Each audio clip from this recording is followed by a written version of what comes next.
So mga par, maglalaro tayo ng Roblox ngayon. Hindi ko alam kung anong lalaroin. Sana po i-like nyo to at i-comment at mag-subscribe po kayo.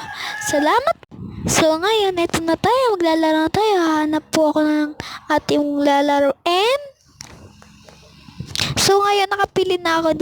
Kasi mahina po yung signal sa amin. Kaya eto po. Ay, ganyan. Sana po i-follow nyo. Tagal. So ngayon mag-start na tayo mga bebe koy. Ayun na, tagal